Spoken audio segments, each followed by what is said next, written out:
Welcome to the Real Life Resilience Podcast. Stories of recovery from life's most difficult trauma with Stacy Brookman. I had to learn a lot about forgiveness because I spent a couple years really angry. I knew it was going to destroy me, and I really had to dig deep and find out, how in the world do I forgive this? This is Stacy Brookman, and I'm glad you're listening to Real Life Resilience, the podcast that brings you a range of tools and stories to heal from tough life situations. Today, we're talking with one of my favorite country music singer-songwriters, Radney Foster. His songs are moving stories, and some of them were born out of heartbreak. In fact, you'll discover one of the toughest moments in his life was when he was separated from his 5-year-old son by an ocean. You'll also discover what Radney did with that heartbreak, how he stayed connected to his child, and how he resolved the anger. So if you've ever had a heartbreak yourself, you'll want to keep listening. Before we hear from Radney, let me share something with you that might change your life. You've been through tough times in your life. We all have. But there's a powerful truth. Your stories will reveal wisdom that you don't know you possess. The question now is, where do you start? There's a simple, tested step-by-step flow for discovering your life theme and putting your life into a beautiful story. A story that allows you to be the best possible version of yourself. Register now for Stacy's next free webinar where she reveals the 4 simple, proven methods to writing the first chapter of your life story this week.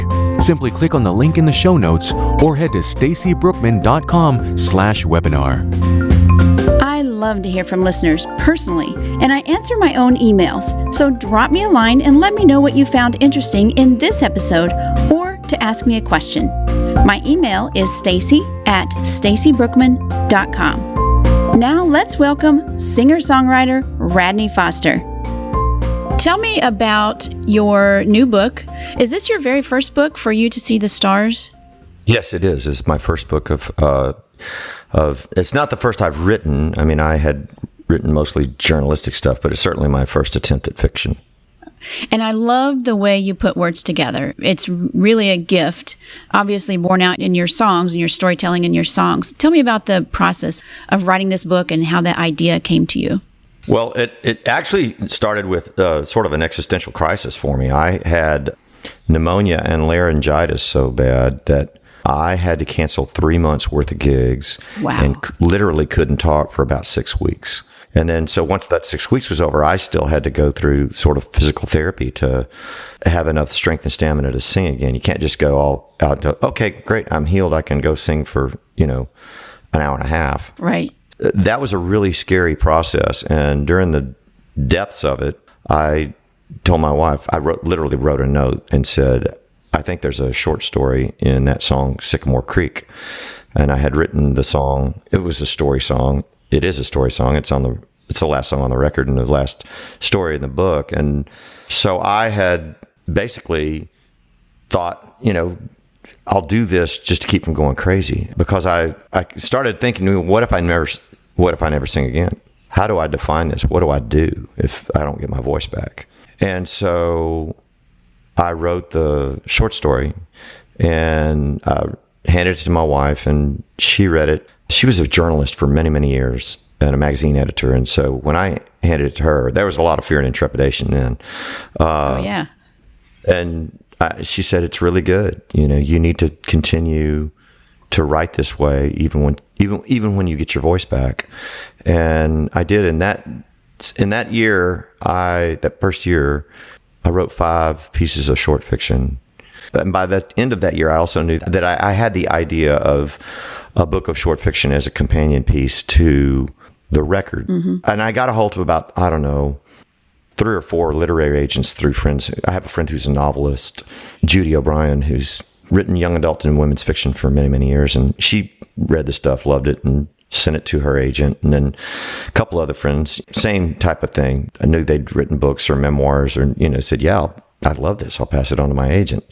So, and all 3 agents said, these are great. Call us when you have a novel, because we can't make any money on short fiction. But I met Sherry Smith, who is an essayist and a nonfiction writer, tremendous, really well-respected Southern songwriter, because she has a project called Trio, which is an art, book, and song project that travels the country. Every year, she hands a book to, I guess, around 15 different songwriters and artists, and she'll hand each one a book. So there'll be 15 books, and then 15 songs written inspired by the book, and 15 pieces of art made inspired by the book. And then that show will travel to bookstores all over the country. It's really cool. Oh, wow. That's neat. Yeah, it's really neat. And it's really sponsored by the Southern Independent Booksellers Association. And it's about selling books. I mean, I realized that. Right. But it was a joy. I got to read Bull Mountain by Brian Panowich, which is just, I can't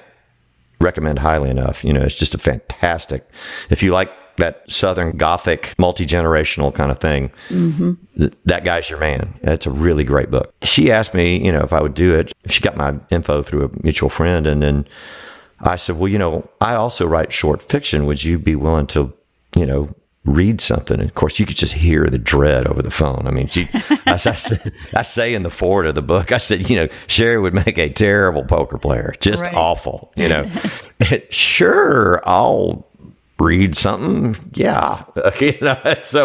But I heard back from her about 3 days later, and she cussed me out and said, you can write a pretty sentence, you actually know how to do this. And she really helped me sort of self-edit a little bit. In particular, the story is in the book. There's a story called Bridge Club. And she had me read something by Flannery O'Connor and texted me and said, read this. Call me whenever you finished reading it. So I did. And when I finished, I called her and she read me something that she had written that was in a similar vein. And really because she was trying to get me to see, it's what we do in writing is, show rather than tell. And so I heard those two things and I was just incredibly moved by both stories. And she said, okay, now go to Bridge Club and open it up. And I did on my computer. And she said, now go to the third page, fourth paragraph. And I did. And she said, now read that paragraph. And I did. And she said, now, Radney, that's as fine a paragraph as I've ever read off a page. And I said, you read a lot of people. And she said, yes, I have. And she said that you have two questions you have to answer. First one is, why is it buried on page 3, paragraph 4? And I said, I get it. That's the lead. And she said, now here's my next thing. She said, if you can write a paragraph that pretty, you got to write them all that pretty. Right. And her quote to me was, you've got a chance to run with the big dogs. And so I'm going to hold your feet to the fire. Go rewrite that story and send it back to me. And I spent about 10 days on it. And I would send it back to her. And she went, look at there what you did. And that's when she offered me a book deal. What I had not known was that her publisher had told her a couple of years before, said, if you find somebody you want to publish, we'll fund your imprint.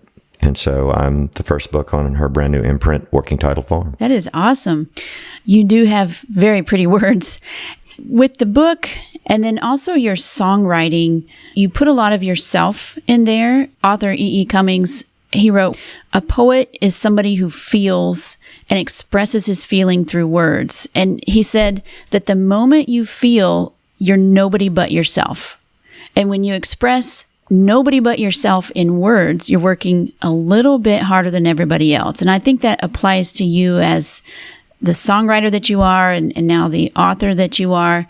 Can you tell me a little bit about putting yourself into your songs and what that's like? I really believe that if you're not putting yourself in there and digging around in your soul in any of your storytelling, you're doing it wrong.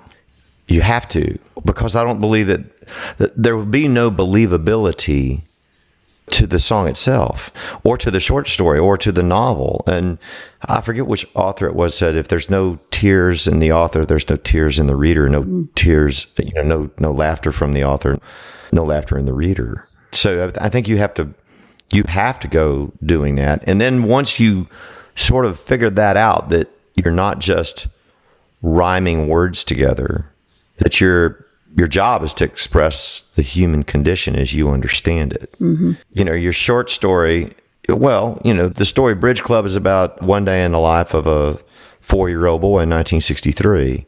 The short story Sycamore Creek is about, 3 teenagers growing up in West Texas in the 1970s. but they're about more than that. I mean, you have to start asking yourself, why am I even writing this? And I think you have to ask yourself that as a songwriter too. Why am I writing this love song? What's my goal here? My favorite compliment that I've ever been given is people will say, how did you get in my living room? How did you know how I felt?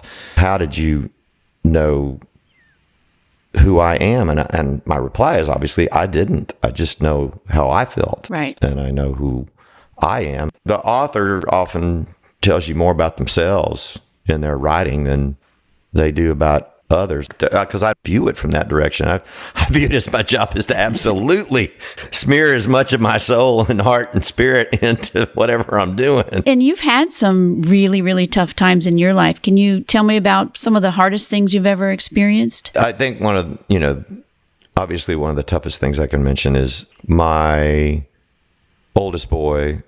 I had joint custody of him and following the divorce of his mother and I until he was 4.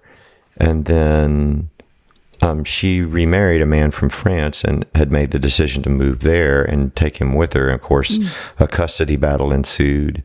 And Tennessee had some really archaic and odd laws because of a bad Tennessee Supreme Court case. And she was able to take my son to France with her at 5. And so I went from seeing him, and I had basically done my touring so that I would, during the school year, I would be home every Monday, Tuesday, and Wednesday and have him then and gone on weekends. And then, offered his mother the opportunity that if I was home on a particular weekend, I would swap with her so that she would not be always with him on a weekend. And we worked those schedules out fairly amicably.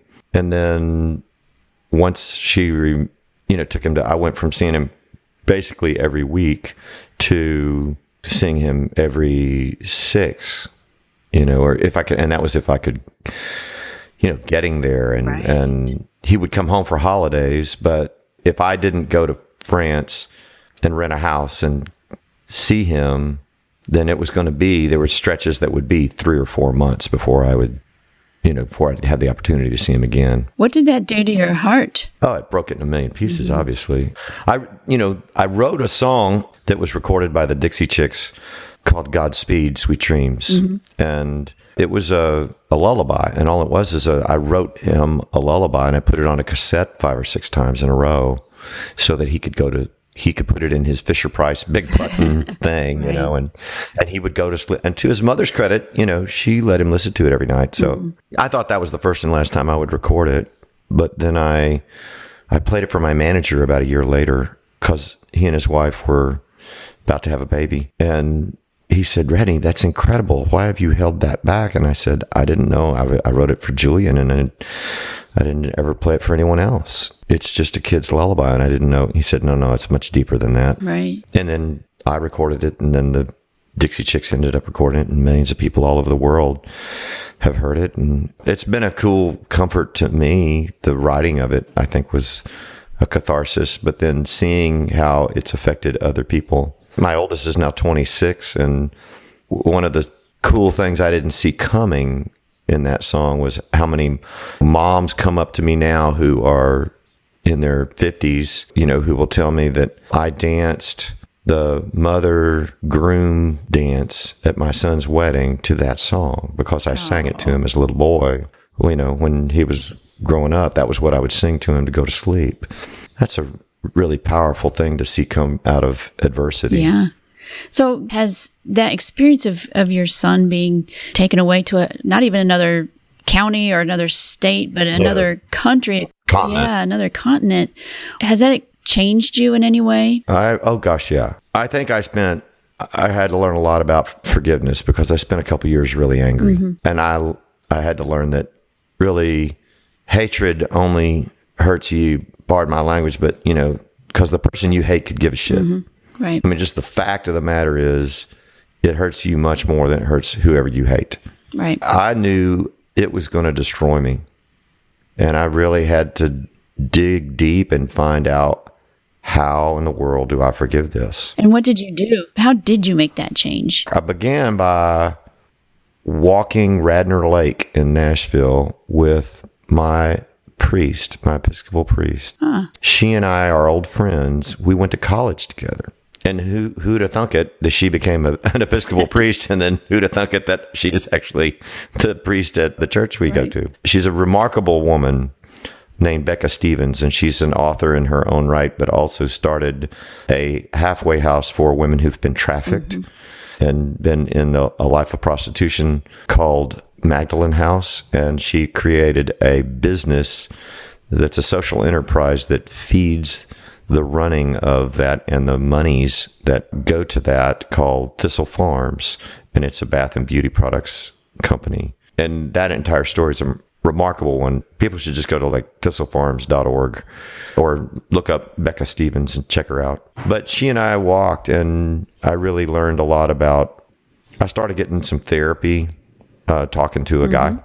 And the good part was I really discovered meditation in addition to prayer, and really through reading some people like Thomas Merton and through my therapist, really talking about anger, post-traumatic stress, all kinds of things like that. And that, so I started meditating daily. There's a funny story in it that when I first started meditating, you're just doing simple breathing, just concentrating on your breath. The funny thing is my therapist is a redneck from West Texas, just like me. He's from Midland, Odessa area, which is the north end of West Texas, and Del Rio's the south end of West Texas.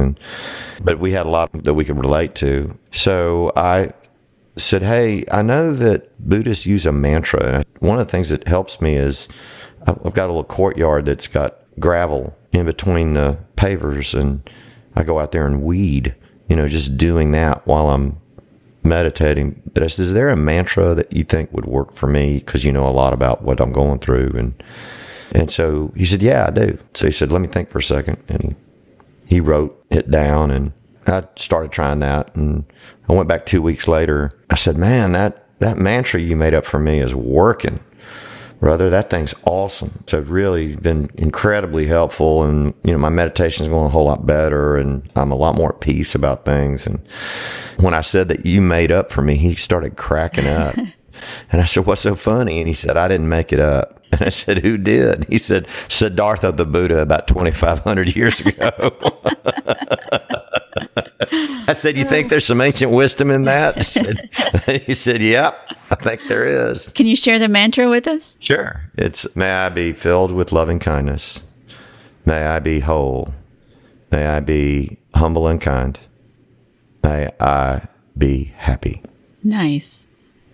So do you still meditate today? I do. I meditate. I try to meditate and pray every day. I don't always accomplish it. I have a ritual, and it's pretty much a combination of Buddhist and guided meditation, and then prayers that really are just taken from my Christian tradition. These days, more often than not, taken from the Book of Common Prayer or from the Prayer of St. Francis is really helpful for me. I love that. Radney, do you ever see yourself retiring? Oh, hell no. Well, that's good for the rest of us.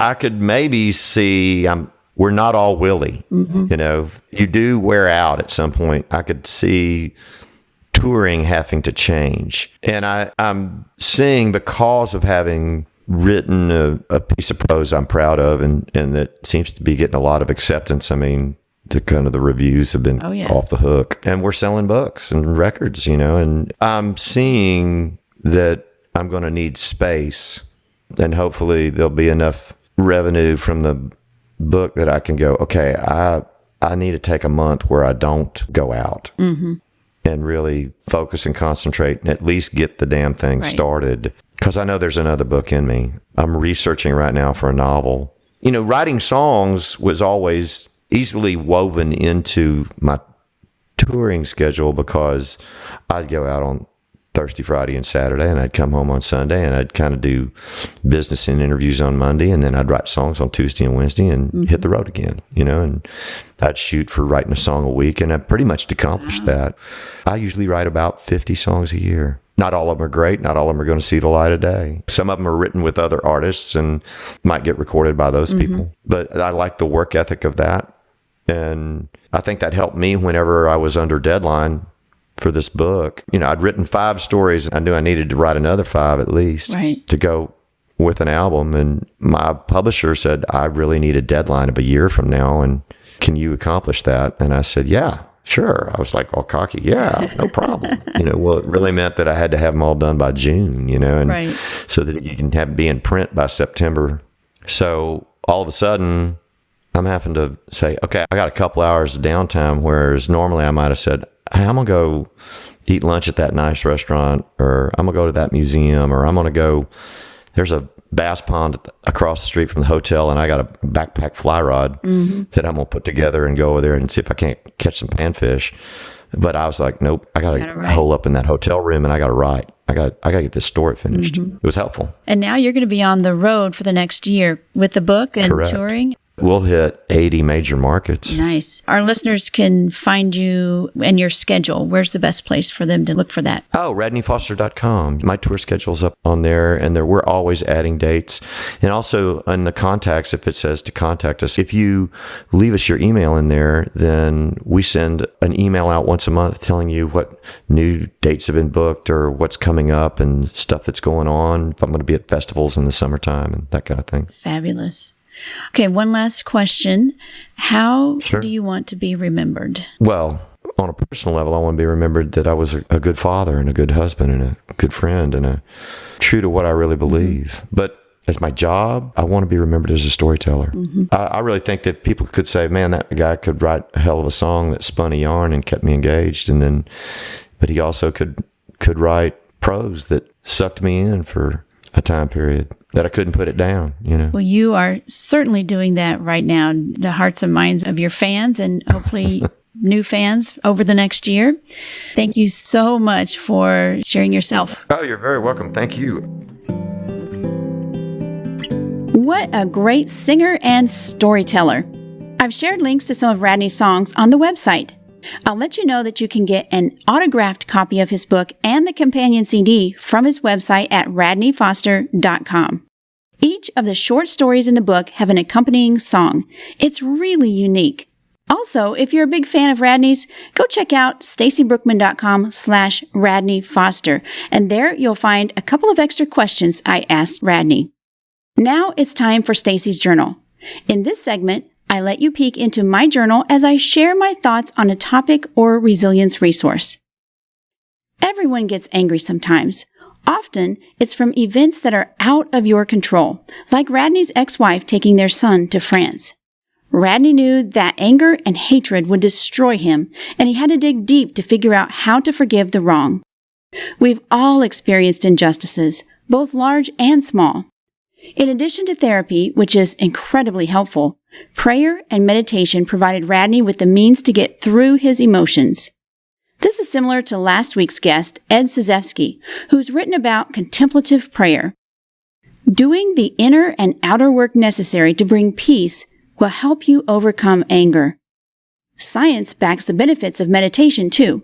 Studies have shown that brain signaling during meditation increases in the left side of the prefrontal cortex, which is responsible for positive emotions, while activity decreases in the right side, responsible for negative emotions. My favorite meditation app is called Headspace. If you don't know how to meditate and want an easy way to get started, check out the Headspace app to build your serenity. That's all we have for today. Hey, remember you can go to radneyfoster.com and get an autographed book and CD. Radney told me he autographs these while he's watching ball games on TV.